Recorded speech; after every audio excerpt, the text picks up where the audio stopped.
gozi na ibu Reverend Father ifunye ibu mana ha niile bụ ụkọchukwu ma igbo ezi mmadụ bụ ime mmiri mụ na ụka gị si gị mee ya mmiri chukwu na apụ ya ga-aza ị ga-ekweta ọfụma afọ oyibo na afọ igbo bụ ofu ife afọ dịka afọ oyibo Michael ịkọghara ya n'Igbo ifọpụta bụ Onyedikachukwu so onye ọbụla zara Onyedikachukwu bụkwa afọ oyibo Michael ka ọ na-aza onye ọ na-abịa were azụ afọ Igbo zaa metụta Chukwu a ga-eme ya mmiri Chukwu ụka nabatara ife dị otu a kama aga na-ama ha izie sisi bụ afọ Igbo oke mefuna bụ afọ anyị na-aza asụsụ anyị gosipụtara n'afọ anyị na-aza anyị zakwa afọ anyị ọ bụrụ ife ọjọọ ma o ruo n'omume were asụsụ ndị Nnewi kene ndị na-ele na-aga etoro m na Nnewi so asụ ebe nto eto m na Abia steeti Abia steeti ka m nọ too isi nso Abia steeti na Aba ka m too ntụgharị maazị Abangwa ndị Abangwa na-ekele maazị isi ha maazị asị gị ndị nwa m saa na awụ asị gị na nwa afọ saa aka awụ asị gị ka biri so asụsụ Aba ebe a ka a nọ mụọ m ebe a ka m gụrụ akwụkwọ tupu echie m ụkọchukwu ezite m n'obodo Lagos daalụ afọ m bụ ụkọchukwu nke oyibo na-akpọ Fada Calistus Ojike Ndụbụisi Okwu daalụ mụ onwe m nọ n'ụlọ akwụkwọ ebe a na-azụ ụmụ ndị na-echifara mana enwere ụbọchị a na-aka ụka n'asụsụ Igbo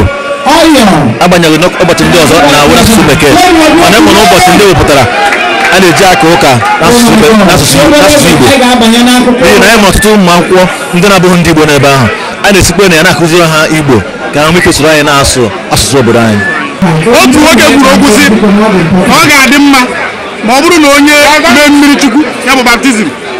si jiri afọ Igbo maka na ndị Igbo nwere senti n'uche nke gị ọ dị mma ma ọ bụrụ na mmadụ gaa ime mmiri Chukwu zaa dịka nwa Chukwu dịka afa mmiri Chukwu ya eziokwu afọ ndị Igbo niile nwere nkọwapụta dị n'ime ya o miri emi na imelu onye anya mana ka ụka Katọlik si wee dị anyị enwebeghị onye zara afọ Igbo nọ na ede na akwụkwọ nsọ na ọ dị nsọ mụwa na onwe m siri na o nwere ndị nwere ezigbo afọ ndị Igbo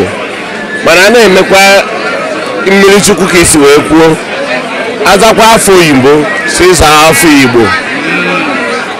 ya bụ nkọwa nga-akọwata ịzakwa afọ Igbo ya zaa afọ Igbo ka aka ya afọ ifu mụ onwe m na-emekwa mmiri Chukwu ị ga-azara na-eji afa na abụọ were amị mmadụ mmiri Chukwu mgbe ọ ga-afọ Igbo mgbe ọ ga-afọ obodo isi ma onye Igbo ma onye Yoruba ma onye Hausa bụ afa gị ọ tọka m na mụ na gị na-akpa ihe anyị na-akpa na ugbu a maka na abụ m onye ọ na-amasị m ilele program ahụ na-eme na telivishọn Ugwumba every Saturday adị m agbaghị ya every Saturday morning ma mụ ma nwunye m ụmụ m anyị na-agbalị si dat na hụ na anyị lele Ugwumba amara m na oge ga-adị n'ụwa na mụ na gị ga-abịa hụ so ọ bụ ihe ekele and atụkwa m iji ohere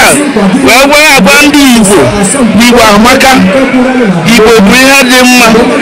onye ọbụla lelebe Ugwumba atọka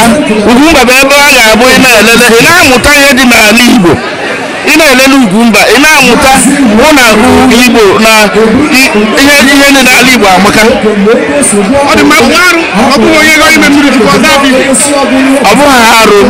mana ịma na a sị were nke Siza nye Siza were nke Chineke nye Chineke ndị mara ndị chọọchị n'ala anyị ka ewere aha oyibo were especially ndị Roman Catholic ka ewere aha oyibo ha wee na-enye ụmụazị ụmụ niile na-aza aha Igbo enwe nke a na-akpọ Tobonna enwe nke a na-akpọ na-akpọ Kamsiyo nna, enwe nke a na-akpọ Chisimderim, enwe nke a na-akpọ Chisom. ịhụrụ ya na ụmụ mmiri na-aza ahụ Igbo. Abụ onye laikiri Igbo, ana m akwado ihe Igbo, enwere ebe ihe Igbo na-eme na-adịghị amasị m.